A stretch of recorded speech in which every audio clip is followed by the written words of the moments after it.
भागवत पुराण प्रथम स्कंद पहला अध्याय। श्री सूत जी ने शौनक आदि ऋषियों का प्रश्न। मंगलाचरण। जिससे इस जगत की सृष्टि, स्थिति और प्रलय होते हैं, क्योंकि वह सभी सद्रूपों पदार्थों में अनुगत है और असत पदार्थों से पृथक है। जड़ नहीं चेतन है, परतंत्र नहीं स्वयं प्रकाश है। जो ब्रह्मा अथवा हिरण्यगर्भ नहीं, प्रत्युत उन्हें अपने संकल्प से ही जिसने उस वेद ज्ञान का दान किया है, जिसके संबंध में बड़े बड़े विद्वान भी मोहित हो जाते हैं।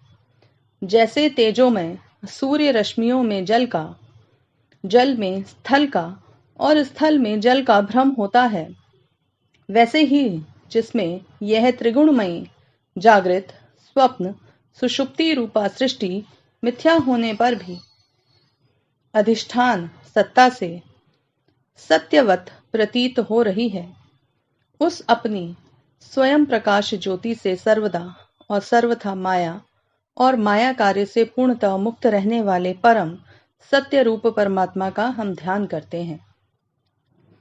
महामुनि व्यासदेव के द्वारा निर्मित इस श्रीमद् भागवत पुराण में मोक्ष पर्यंत फल की कामना से रहित परम धर्म का निरूपण किया हुआ है।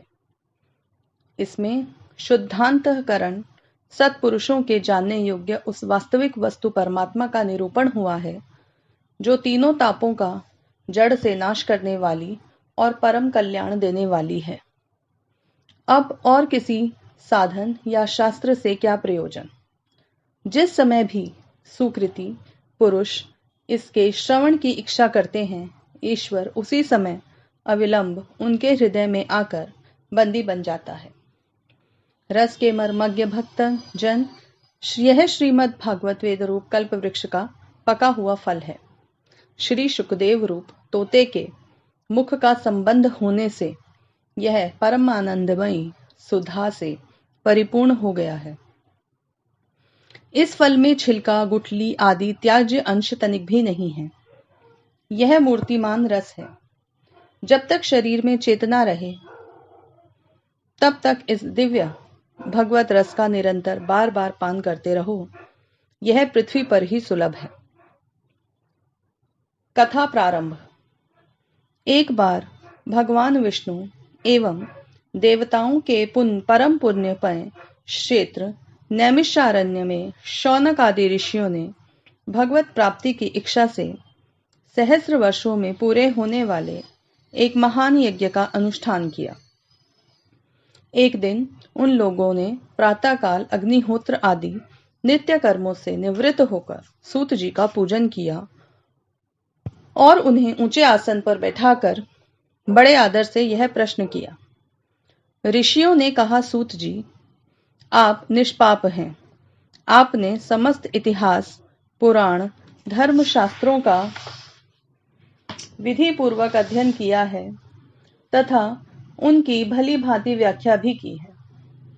वेद वेताओं में श्रेष्ठ भगवान बादरायण ने एक भगवान के सगुण निर्गुण रूप को जानने वाले दूसरे मुनियों ने जो कुछ जाना है, उन्हें जिन विषयों का ज्ञान है, वह सब आप वास्तविक रूप में जानते हैं। आपका हृदय बड़ा ही सरल और शुद्ध है। इसी से आप उनकी कृपा और अनुग्रह के पात्र हुए हैं। गुरुजन अपने प्रेमी शिष्य को गुप्त से गुप्त बात भी बता दिया करते हैं। आयुष्मान, आप कृपा करके यह बतलाइए कि उन सब शास्त्रों, पुराणों और गुरुजनों के उपदेशों में कलियुगी जीवों के परम कल्याण का सहज साधन आपने क्या निश्चय किया है। आप संत समाज के भूषण हैं। इस कलयुग में प्रायः लोगों की आयु कम हो गई है।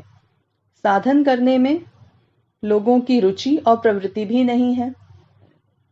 लोग आलसी हो गए हैं। उनका भाग्य तो मंद है ही, समझ भी थोड़ी है। इसके साथ ही वे नाना प्रकार की विघ्न बाधाओं से घिरे हुए भी रहते हैं। शास्त्र की बहुत से हैं, परंतु उनमें एक निश्चित साधन का नहीं, अनेक प्रकार के कर्मों का वर्णन है। साथ ही वे इतने बड़े हैं कि उनका एक अंश सुनना भी कठिन है। आप परोपकारी हैं। अपनी बुद्धि से उनका सार निकालकर प्राणियों के परम कल्याण के लिए हम श्रद्धालुओं को सुनाइए, जिससे हमारे अंतःकरण की शुद्धि प्राप्त हो। प्यारे सूत जी, आपका कल्याण हो। आप तो जानते ही हैं कि यदुवंशियों के रक्षक भक्त वत्सल भगवान श्री कृष्ण वासुदेव की धर्म पत्नी देवकी के गर्भ से क्या करने की इच्छा से अवतीर्ण हुए थे। हम उसे सुनना चाहते हैं।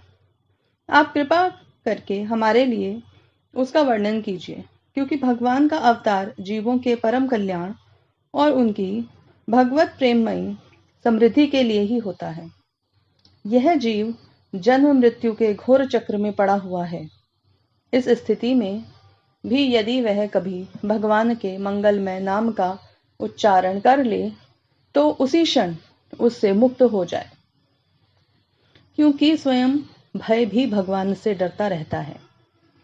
सूत जी, परम विरक्त और परम शांत मुनिजन भगवान के श्री चरणों की शरण में ही रहते हैं। अतएव उनके स्पर्श मात्र से संसार के जीव तुरंत पवित्र हो जाते हैं। इधर गंगा जी के जल का बहुत दिनों तक सेवन किया जाए तब कहीं पवित्रता प्राप्त होती है। ऐसे पुण्यात्मा भक्त जिनकी लीलाओं का गान करते रहते हैं, उन भगवान का कलिमलहारी पवित्र यश, भला आत्मशुद्धि की इच्छा वाला ऐसा कौन मनुष्य होगा जो श्रवण न करे। वे लीला से ही अवतार धारण करते हैं। नारद आदि महात्माओं ने उनके उदार कर्मों का गान किया है। हम श्रद्धालुओं के प्रति आप उनका वर्णन कीजिए।